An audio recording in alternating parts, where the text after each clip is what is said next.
बाकी फैक्ट्स को हम लोग देखते हैं। सो देखिएगा होता क्या है कि पैराडाइज लॉस्ट में मिल्टन ने इनोकेशन किया है, आह्वान किया है।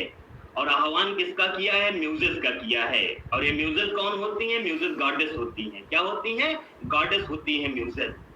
तो कंफर्म करिएगा, सर्टेन सा एकदम फैक्ट है, टोटल 4 टाइम्स मिल्टन इनोक्स म्यूज। कंफर्म हो गया ना? टोटल 4 टाइम्स जॉन मिल्टन जो है वो पैराडाइज लॉस्ट में म्यूजिस का इनोकेशन करता है। कंफर्म हो गया ना? और 4 टाइम वो कब कब कहां कहां कैसे करता है उसको भी मैंने डिस्कस कर दिया है, आप लोग देख लीजिएगा। पैराडाइज लॉस्ट की जो बुक नंबर फर्स्ट है, बुक नंबर फर्स्ट में स्टार्टिंग में ही जो मिल्टन होता है वो गॉडेस ऑफ पोएट्री यूरेनिया को इनोकेट करता है, बुक नंबर फर्स्ट में करता है। और इसके बाद में जब हमको बुक नंबर थर्ड मिलती है तो बुक नंबर थर्ड में मिल्टन ने गॉडेस ऑफ पोएट्री म्यूज को इनोकेट किया है, लेकिन बुक नंबर थर्ड में मिल्टन ने यूरेनिया को इनोकेट नहीं किया है। बुक नंबर थर्ड में मिल्टन ने एक दूसरी म्यूज है जिनका नेम है होली लाइट। क्या नेम है? होली लाइट। उनको इनोकेट किया है, इसको आप लोग लर्न रखिएगा। फिर बुक नंबर जब 4 आती है तो बुक नंबर 4 में फिर से मिल्टन ने यूरेनिया को इनोकेट किया है, इसको भी आप लोग कंफर्म रखिएगा। फिर बुक नंबर 7 आती है, यहाँ पर भी यूरेनिया का इनोकेशन किया है। So finally we can say that Milton innocated the goddess of poetry muses 4 times in Paradise Lost. 4 times किया है। लेकिन अगर हम यूरेनिया की बात करें तो यूरेनिया को 3 टाइम्स इनोकेट किया है। बुक नंबर थर्ड में होली लाइट एक म्यूज है, उनको इनोकेट कर रहा है। कंफर्म हो गया ना? देखिए मैंने क्लियरली मेंशन कर दिया है, इसको आप लोग अच्छे से कंफर्म करिएगा। Sharmishtha Das ji, book number second में मिल्टन किसी भी गॉडेस ऑफ पोएट्री या म्यूज को इनोकेट नहीं कर रहा है। पूरे पैराडाइज लॉस्ट में उसने टोटली 4 टाइम्स इनोकेट किया है, गॉडेस ऑफ पोएट्री या म्यूज को इनोकेट किया है। बुक नंबर फर्स्ट में यूरेनिया को, बुक नंबर थर्ड में होली लाइट को, और बुक नंबर 4 में फिर से यूरेनिया को, और बुक नंबर 7 में फिर से यूरेनिया को। इसको आप लोग लर्न रखिएगा, मैंने बहुत ही क्लियरली मेंशन कर दिया है।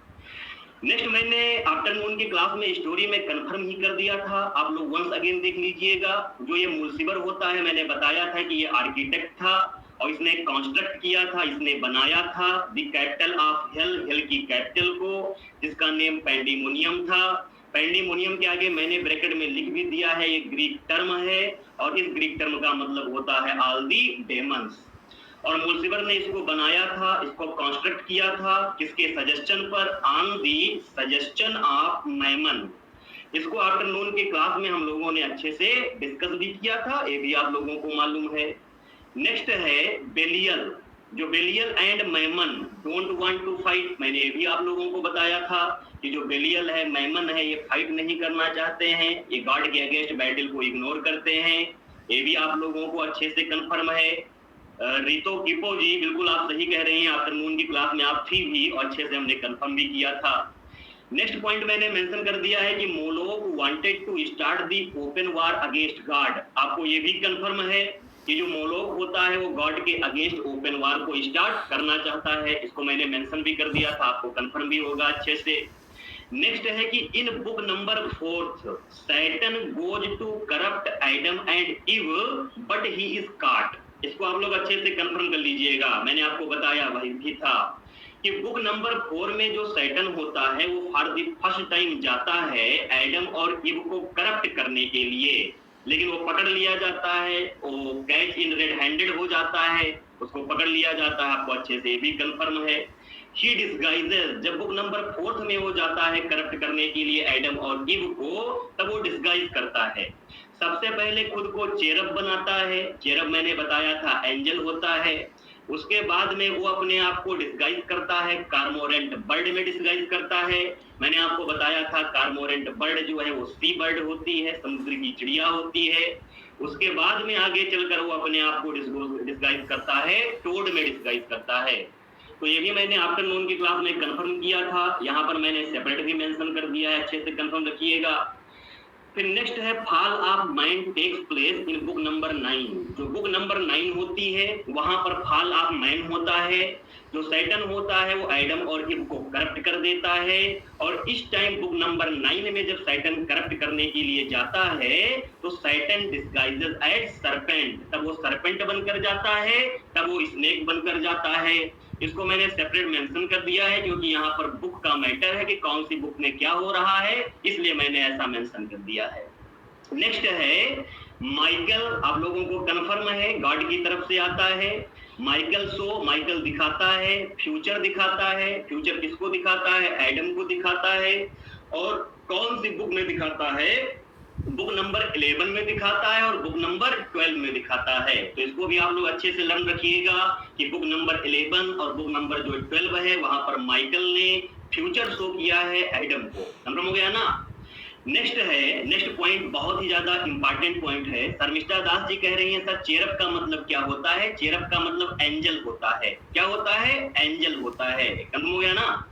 नेक्स्ट पॉइंट देखिएगा, Milton gives the reference of Galileo's telescope 3 times in Paradise Lost. इसको भी मैंने मेंशन कर दिया है, अच्छे से कंफर्म रखिएगा आप लोग। मिल्टन का कंटेम्पोररी होता है, एक इटालियन एस्ट्रोनॉमर है जिसका नेम है गैलीलियो। आप लोगों को अच्छे से कंफर्म होगा, कंफर्म है ना?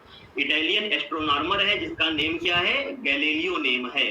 तो गैलीलियो जो है वो टेलीस्कोप के लिए जाना जाता है। तो गैलीलियो का जो टेलीस्कोप है उसका 3 टाइम रेफरेंस जॉन मिल्टन ने अपने वर्क पैराडाइज लॉस्ट में दिया है।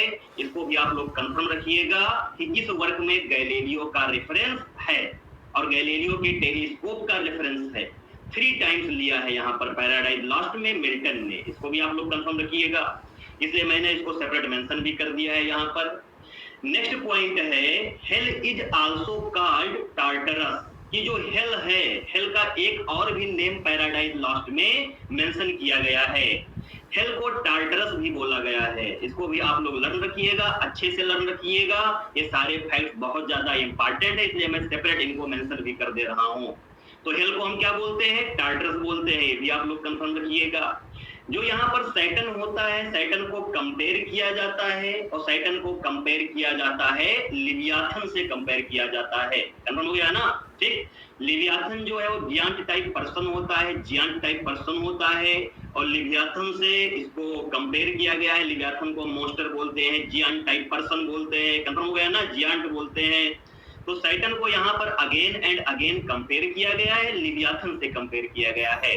तो ये जितने भी सर्टेन पॉइंट्स मैंने आप लोगों की स्लाइड पर मेंशन किया है, तो all the certain points are very important from exam point of view. मैंने यहाँ पर ये भी डिस्कस कर दिया है कि यहाँ पर आपको क्या क्या कॉन्सेप्ट मिल रहा है, कौन सी बुक में मिल रहा है, इसको भी कंफर्म कर लीजिएगा।